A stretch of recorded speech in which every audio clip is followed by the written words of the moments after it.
Todd Schulte with Ford US. I'm going to talk a little bit about what we saw in the election. I'll tell you a little bit about our group. When I was first really lucky to be invited here, I would have given a different presentation called How Ford US is going to Pass Comprehensive Immigration Reform in 2017.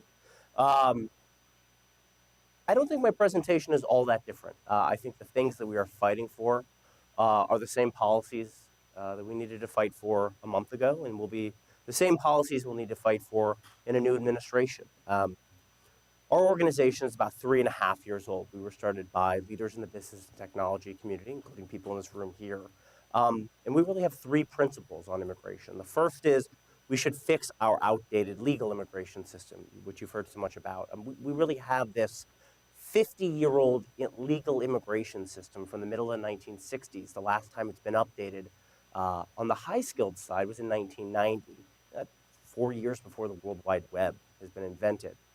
Usually I have everybody take their phone out and they take a picture of me, and then I say, now put your phone down if your phone was designed by anybody but an immigrant or children of immigrants. And everybody looks at their phone, and unless you have like one specific Nokia that's still around, it's a way to show people, oh, Silicon Valley is driven by immigrants. I think most people in this room understand this. But I will tell you, when you talk about the legal immigration system, the polling on it and public opinion on it is much different than people think about. And I'll come back to that. Our second principle is we think we do need smart and strong new security measures that actually address the needs that we have. And you've heard so much about that tonight. And our third is that we believe in a pathway to citizenship and legal status for the undocumented. One thing we haven't touched on is, there is no way for people who are here illegally to get right with the law. There's something called the 3 and 10-year bars, which says that if you were in the country illegally, say for 18 months. So I will give the example of a young woman who works for me, who's able to work for us, thankfully, because of the DACA program. Her parents came here when she was 2 years old. They applied for refugee status. She's from the mountain regions of Pakistan.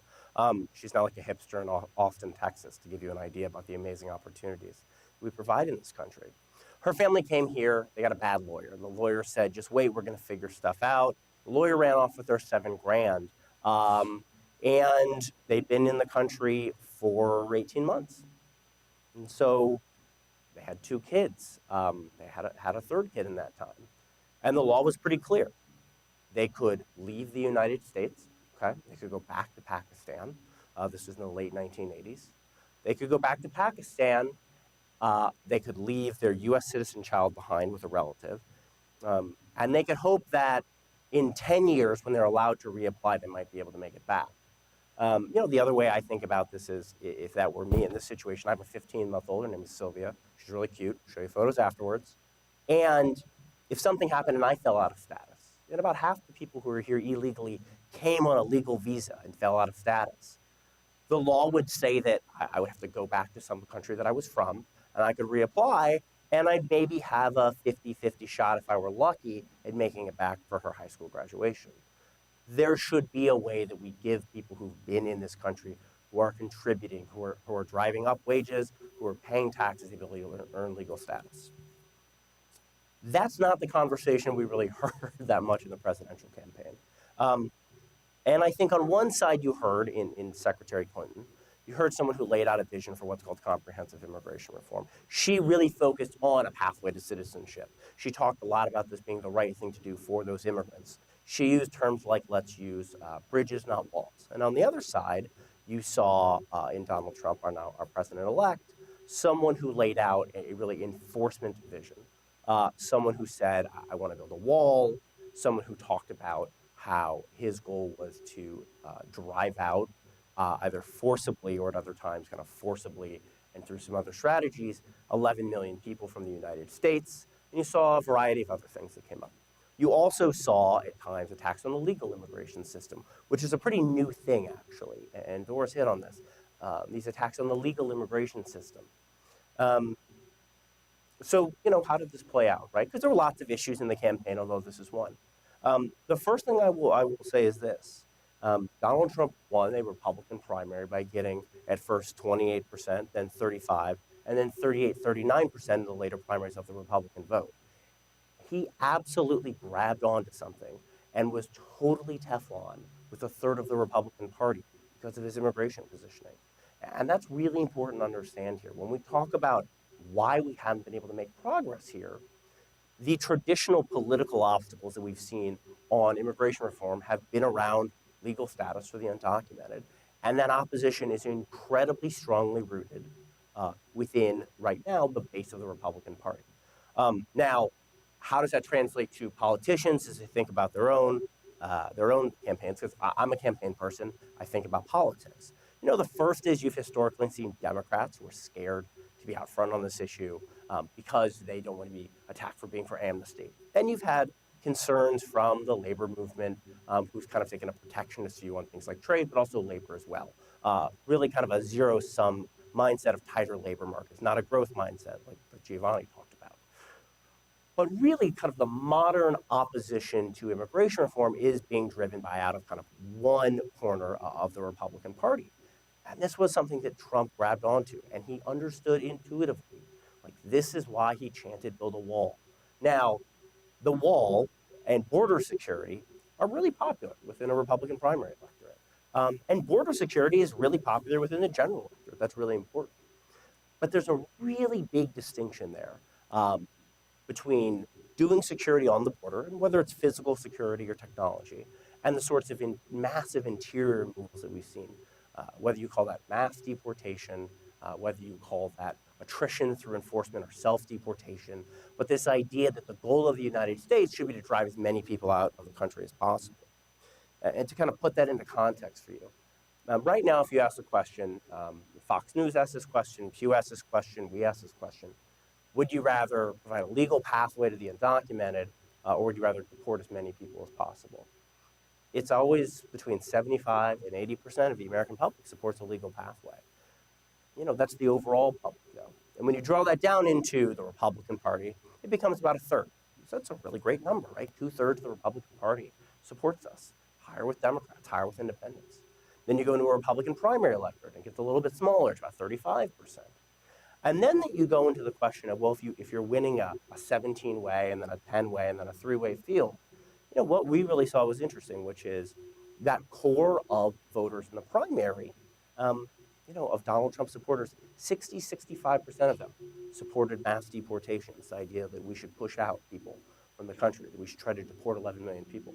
And we poll tested this, right? We did what's called a battery of questions, where you just we threw 19 different things that would go into that. And it was nasty stuff. I want to be frank. We're message testing. We talked about internment camps. We talked about how this would eliminate 40% of the Latino population from the United States. We talked about how this would go into public schools. Because we should be honest, if you're going to get rid of 11 million people, you're going to go where those people are. And they were in every aspect of our community. We looked at all these things.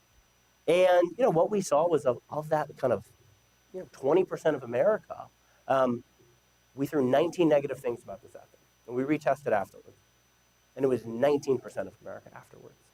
So, that's a way of saying people will come up in politics and tell you there's all the support behind their stuff, and there is. But there is a core here that during the primaries, Donald Trump really grabbed onto. Now, how did that translate into the general? What did we see? I think we saw immigration play out in a couple ways. You saw in this election historic turnout and margins of victory amongst the Latino population. Now, there's been this debate of how important is immigration to the Latino population. This is something that people, when they want to say, be for immigration reform, it's really important to Latinos, say, hey, you should go do it. When other people don't want to be for immigration reform, they say, oh, jobs and the economy are the most important issue. Politics is about contrast. We had a big contrast on this. And what we saw was, for the first time ever, Latinos in this country said that immigration reform and immigration policy was their number one issue. And they came out for Secretary Clinton. Asian Americans, for the first time, said in about half the states, immigration policy and this anti-immigrant rhetoric was their number one issue. So in places like Florida and in places like Nevada and Virginia and in Colorado, you saw kind of a relative strength of Secretary Clinton. Now, I will tell you, one of the things we also saw in the polling was she didn't want to talk about border security. She didn't talk about this as a package. And what we've learned is the American people are generous, and they want to accept immigrants, much more so than other Western democracies, with really kind of the exception of Australia. The Americans are kind of anti-trade and anti-globalization, in about the same level as other Western democracies. But we are a much more welcoming nation of immigrants, especially compared to right now places like Great Britain and France. Um, but people want to get control over their immigration system. They want the policies that they will lay out. They want to know that it works in the interest of America. Um, and what you did see was not just on trade, but a backlash in a lot of, and you saw this bear in states like the Upper Midwest, where there's this white working class population as a larger share of the electorate. You saw this pushback, and then we went in and we saw, and it's not about immigration is what we saw as much. It's about the intersection of immigration and trade and deindustrialization, and trade deals with those things, and the loss of cultural identity and things like that. So I'm from Missouri, and I got to go to a focus group there that someone was doing. So St. Louis used to be the second biggest auto town in America besides Detroit. And in South County, we had 4 big auto plants that have closed in the last 15 years. It is a very different economically feeling place than where we are right now. So I went to this focus group, and it was independent voters.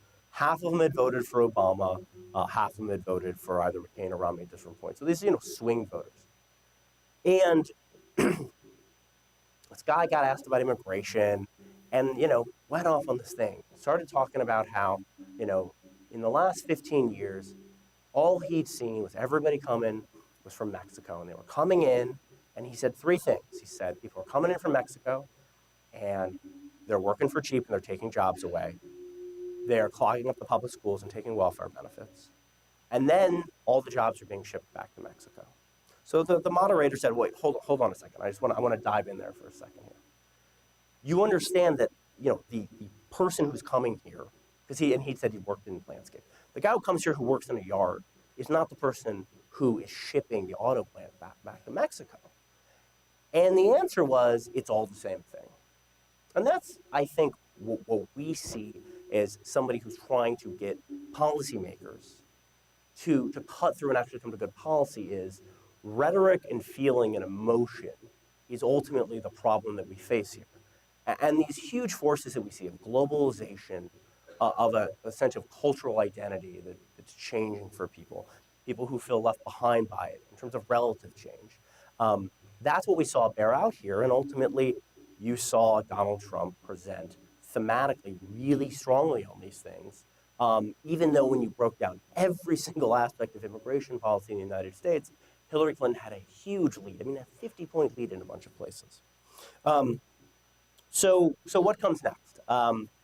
So we face an administration, I think, who has huge questions, and I agree with what has been said. I really hope people look at the policy implications here. There are a couple things I think it's fair that people should expect to look out for. The first is the repeal that has been promised of what is either called Obama's executive amnesties or the Deferred Child Program, Deferred Action Childhood Arrival Program, or DACA, from 2012. So Felicia, who we should thank for much of the hard work behind this terrific program, laid this program out. And as somebody, I have 6 people on my staff who have DACA. My organization is a better organization. Stanford University is a better organization and signed a letter, and I want to thank people here who were part of that, saying we should keep this program in place.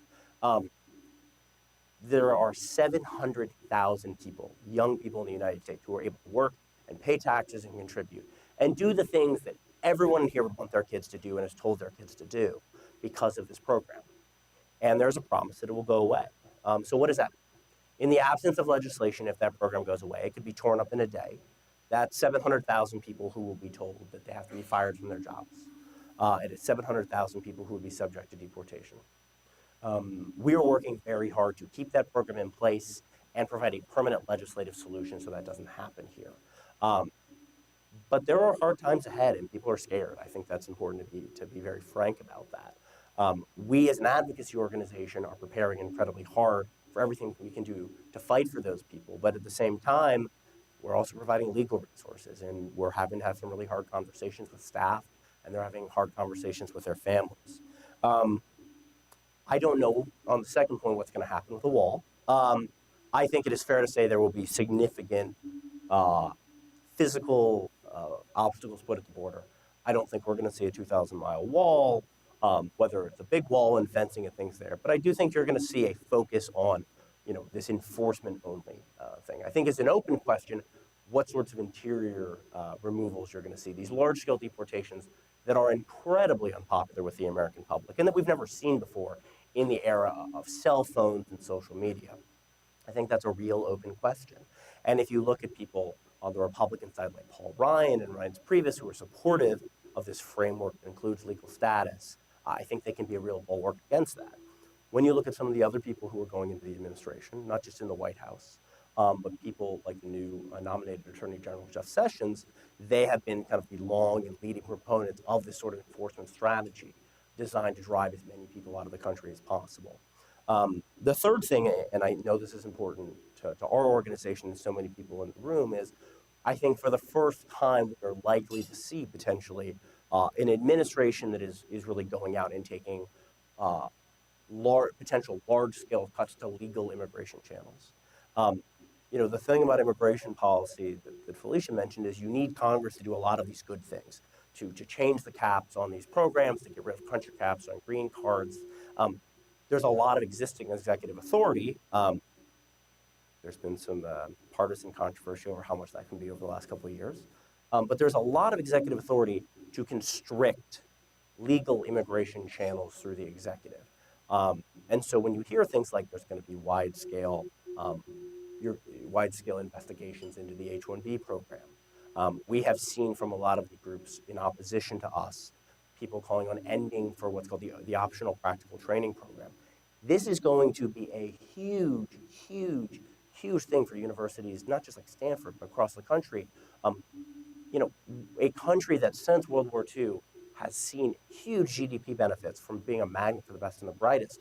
We're no longer going to be able to attract the best talent from around the world if people think that 2 months after graduation, they're going to get deported. When you get rid of these programs, that's what happens. And I think it's an open question on the rest of these, the programs that have been put out there by the administration. We are going to fight incredibly hard for all of our principles on these things. But certainly, I think we're at a time where there's not a lot of precedent for some of the rhetoric that we've seen to become into policy. So I would be remiss if I didn't leave you with the last thing, which is as somebody who does this for a living, what you can do to help. And I don't know if I was asked here to do that, but I will say it anyway, which is this. I want to thank Stanford University for signing on in support of DACA, in support of these programs. For those of you who have conversations with policymakers, tell them about why immigration is important. Don't feel like you have to wade into all the politics of this. But for the first time, we are likely to see, at least from parts of the administration, attempts to really, this is not about people coming here illegally or legally, to constrict the number of people who are able to come here. It is important that people speak up on that. It's important that people tell the story of how immigrants are helping them. It is important that people know it's important and they know that it's still something about creating jobs for Americans. So I hope that everyone can do that when they're having those conversations with policymakers. The last thing I will say is this. The other new thing that we're going to see is, I think it's important always to understand why you've come up short. We're 3.5 years into this project. We've seen some really tremendous successes so far. We got a bill through the Senate, but we didn't get a bill through the House, so it doesn't become law. We fought alongside to help support the administration and a number of things they've done. We have seen public support come up dramatically in our favor over the last 3.5 years, but we have not achieved our goal. The biggest hurdle that we have faced is a failure to import onto the Republican Party urgency to take on this task. There's been a lot of reasons for that. And what I will say is, I think one of the silver linings of what we will see here is with united control of the Republican Party, the urgency to do something, to fix our broken immigration system, is there on one party and in control of the White House and the House and the Senate. There is kind of no excuse left not to act. It may not be the bill that people on the left love. It may not be the bill that people on the right love. But the sort of practical centrist solutions that we're going to fight for at our organization, we think are long past time. And with united control, we hope that finally we can get stuff done. So thank you.